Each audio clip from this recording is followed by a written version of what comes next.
Quantas adrenalinas tem dentro de uma gaveta de um carrinho de emergência? Aqui na minha mão tem uma quantidade boa. Você sabe a quantidade que tem de drogas dentro de um carrinho? Porque você precisa se entender se tem muito, se tem pouco, pela quantidade de utilização. Então, eu vou passar aqui justamente as principais drogas que tem no carrinho e as suas quantidades. Então, pegue o caderninho e anote. Ops, não precisa não. Logo abaixo aqui eu vou deixar um link da EBSER, que eu estou com um protocolo da EBSER onde falam das drogas que tem aqui no carrinho. Inclusive, tem uma matéria completa falando do carrinho de emergência. Aproveite para você estudar, hein? Ah, já estava me esquecendo. Não deixe de dar aquele like, né? Curtir, compartilhar, se inscreva e siga a gente lá no Instagram.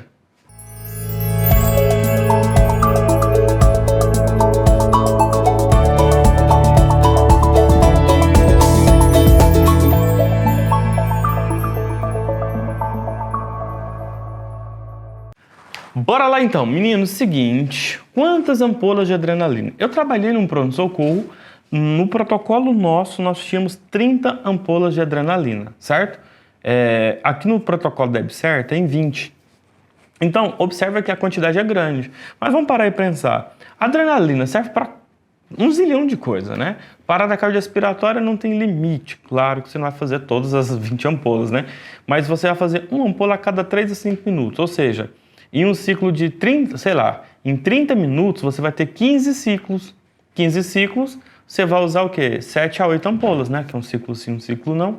Então veja só, mesmo a parada que demore 30 minutos, vamos pensar uma parada de 1 hora? 1 hora tem 60 minutos, tá? Cada ciclo tem 2 minutos, então você vai fazer 30 ciclos, ou seja, vou usar 15 ampolas. Então observa que tanto 20 ampolas quanto 30 ampolas é uma quantidade suficiente pensando na emergência que mais vai consumir epinefrina. A gente tem consumo de epinefrina em outras situações também, né? Uma criança que chega com broncoespasmo, laringite, né? Uma crise asmática, dependendo da situação, dá para usar adrenalina também. Um paciente chega com bradicardia. Então temos N situações onde podemos utilizar adrenalina. Então, essa quantidade de 20 a 30 é uma quantidade suficiente. Agora, e as outras drogas, né? Então eu vou abrir aqui o protocolo para a gente ler, tá? Adenosina. Adenosina tem 5 ampolas. Adenosina, o máximo que você usa numa emergência são 3 ampolas. Uma ampola tem 6 miligramas e 2 ampolas, quando a gente usa o protocolo da American Heart Association, a gente usa 1 e 2 ampolas, ou seja, eu vou gastar 3 ampolas. Então aqui, ó, no protocolo da EBSER, são 5 ampolas. Então dá para você atender uma emergência onde um paciente apresenta uma taquicardia de origem supraventricular, tá? Deixa eu ver aqui. Água destilada, não precisa falar, tem 10 ampolas. A amiodarona tem 8 ampolas. A amiodarona você usa na parada quantas? Vamos lá, né? Na parada eu uso 2 ampolas se o paciente for refratário a um terceiro choque, 300 miligramas. Mais uma outra ampola no 5º ciclo se for refratário a um outro choque, tá? Então seria, presta atenção, 2, 3 ampolas. Então se eu tenho aqui 8 ampolas, então dá para atender um paciente numa parada tranquilamente, porque só usam essa quantidade pronto, tá? E para fazer infusão contínua, você usa uma ampola. Então, por exemplo, o paciente está com ataque cardíaco ventricular de origem monomórfica, mas o paciente está estável e vai fazer uma cardioversão química com amiodarona. Você só usa uma ampola. E se for fazer o protocolo de 24 horas de amiodarona, que é fazer dosagem de manutenção, aí você vai usar no máximo 3 também no protocolo para 24 horas, né, fazendo a diluição. Enfim, 8 ampolas então é suficiente para atender até 2 ou 3 emergências, né, tendo em vista pela quantidade que tem aqui, tá? A atropina tem 12 ampolas. Nossa, Adri, isso tudo de atropina? Cuidado com pega. Ó, presta atenção. Quando o paciente chega com bradicardia sinusal ou um bloqueio atrioventricular de 1º grau, a gente, se for usar o protocolo da American Heart Association, a gente usa 1 miligrama de atropina. Porém, cada ampola de atropina tem 0,25 miligrama. Então, para você usar 1 miligrama, você tem que usar 4 ampolas. E o protocolo fala o seguinte, que você vai usar até 3 miligramas. Então, se você usa 4 ampolas para dar 1 miligramas, e aqui no carrinho tem quanto? Tem 12. 4, 8, mais 4, 12. 3 miligramas. Então, no carrinho tem a quantidade ideal para uma bradicardia. Não dá para atender um paciente que chega por intoxicação por organofosforado, por exemplo. Entendeu? Então, o adenosina aqui é certo, tá no limite, hein? Tá no limite, tá? Se for usar aqui. Deslanosídeo, uma ampola. Deslanosídeo é um digitálico forte, potente, tá? Não usa com tanta frequência, tem que ter um paciente com insuficiência cardíaca congestiva e tem que ter uma indicação muito boa. Então, uma ampola, se brincar, ela vence e você não usa, tá? Diazepam, 5 ampolas. Diazepam para você tranquilizar o seu paciente e também em alguns casos, principalmente na época de pandemia, utilizou-se diazepam no lugar de midazolam pela falta do midazolam, né? Utilizou o diazepam para fazer aquela sedação por via endovenosa, ok? Dobutamina tem 2 ampolas, suficiente para usar, 2 ampolas, usou, acabou também. Então, se o paciente voltou da parada cardíaca e se for indicado dobutamina ao invés de nora, por exemplo, devido às condições do paciente, aí acabou a dopamina do carrinho. Então tem que repor, certo? Então é extremamente importante. Epinefrina já falei, etomidato, 2 ampolas, suficiente para fazer a sedação no paciente também. Então etomidato é um sedativo, ok. Fenitoína, 5 ampolas, também para deixar o paciente tranquilo, paciente que chega com um surto psicótico aí, talvez pode ser indicado fenitoína, certo? Fenobarbital também está na mesma classe, tem 2 ampolas. Fentanil é um analgésico opioide potente, tá? Então, aqui tem 5 ampolas. Cadê fentanil? Isso, não, 2 ampolas. Também suficiente para você usar na dosagem para o paciente que voltou de uma parada cardíaca, por exemplo, e acabou, tem que repor, senão não vai ter mais, tá?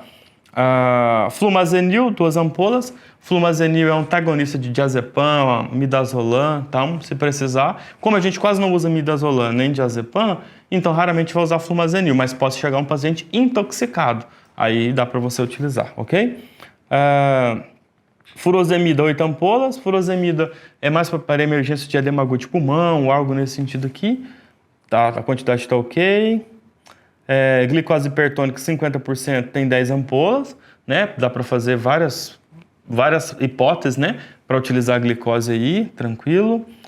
Haloperidol, 2 ampolas, também para usar em algumas situações aí, que o paciente chega com surtos, alguma coisa nesse sentido. Hidrocortisona tem de 100 mg e de 500. O de 100 tem 3 ampolas e o de 500 tem 2 ampolas. Suficiente também. Corticoide, para utilizar na emergência só para paciente que talvez está com a dificuldade para respirar, alguma coisa nesse sentido. Então entra pesado aí com corticoide. Lembrando que tem antihistamínico, que é específico também. Tem adrenalina que pode utilizar, mas pode ser utilizado hidrocortisona em emergências também, tá? Dinitrato desorbida tem comprimido, 2 comprimidos, principalmente para aquele paciente que chega com protocolo de infarto, colocar sublingual. Lidocaína para fazer sem vaso, né? Lidocaína sem vasoconstrição. Então tem 3 frascos, também é suficiente para poder utilizar. Magnésio tem 2 ampolas de 1,8 mg por litro, 10%, 1 grama, tá? Então tem ampola suficiente para você usar para uma reversão de torsade de Poin ou para prevenir convulsão em gestante, tem aqui também. Metilprednisolona, temos 2 aqui também, 125 mg, 500 mg, ambos, um tem 2 ampolas, um tem 2 frascos ou tem 1 frasco, tá? Metilprednisolona, então dá para utilizar tranquilo. Metoprolol, preocupei agora, hein? Metoprolol tem 2 ampolas. Metoprolol não é emergência onde o paciente tem uma fibrilação atrial, por exemplo, pode ser indicado metoprolol, a gente pode usar até 3 ampolas, aqui só tem 2, então seria interessante, talvez num protocolo, ele deixar pelo menos 3 ampolas aí, né? Nunca que a gente vai usar 3, mas, enfim. Midazolam, 2 ampolas, também suficiente para fazer a sedação do paciente, se for o caso. Morfina, 2 ampolas, também suficiente, não se usa tanto morfina em emergência, né? Pode até utilizar aí em substituição do fentanil, em último caso, também é uma opção. Nitroglicerina, 2 ampolas também para as emergências de crise hipertensiva, né? Emergências aí que eu preciso reduzir muito a pressão arterial. Lembrando de como se faz esse medicamento. Naloxona, antagonista não só de morfina, mas de opioide. O paciente pode chegar com overdose e ter que usar naloxona, então é importante. E tem 2 ampolas, tá? Norepinefrina, a nora, tem 8 ampolas. E a nora aqui é emitartarato, 8 mg, isso. Então, tem 8 ampolas, dá pra gente usar suficiente, tranquilo, tá? Essa quantidade de nora é tranquilo pra gente utilizar para um paciente que voltou de um PCR, por exemplo, tá? Então, dá pra gente usar de boas aqui. Succinilcolina, 2 frascos também, suficiente. Succinilcolina é um bloqueador neuromuscular, só vai ser utilizado em casos assim, extremos na hora de entubar um paciente e tiver tendo algum tipo de rigidez, alguma coisa assim, para facilitar e deixar o paciente todo relaxado, tá? Então, succinil é uma droga de curta ação, por isso. Terbutalina em alguns casos de crises e verapamil também, 2 ampolas aqui. Galera, então eu falei aqui da primeira gaveta, dos medicamentos mais importantes aqui. Viu que eu falei um pouquinho da função de cada um aqui. Tem outros medicamentos, tem outras coisas aqui, mas como vocês vão fazer o download aí, observa que logo abaixo tem lá, para hemodinâmica, acrescenta acetilsalicílico, clopidogrel, morfina, protamina, ticagrelor, tirofibana. Então, para cada clínica tem algumas coisas aqui. Então, é interessante, salva esse protocolo. É o protocolo da EBSER, então eles usam esse protocolo. Nem sei se está atualizado, deixa eu ver aqui, 2023. Então, já está atualizado aí, tá? Eu fiz as minhas considerações como professor, como enfermeiro, mas claro que cada unidade usa o carrinho de acordo com a sua realidade, a quantidade de dosagens também depende, tá? Então o vídeo só foi para te chamar a atenção da quantidade de adrenalina, que é a maior quantidade que tem em um carrinho de adrenalina, tá? No protocolo da EBSER tem 20 e no hospital que eu trabalhava tinha 30. Então, só para vocês verem que não existe uma regra única e uma receitinha, beleza? Espero vocês aí no próximo vídeo.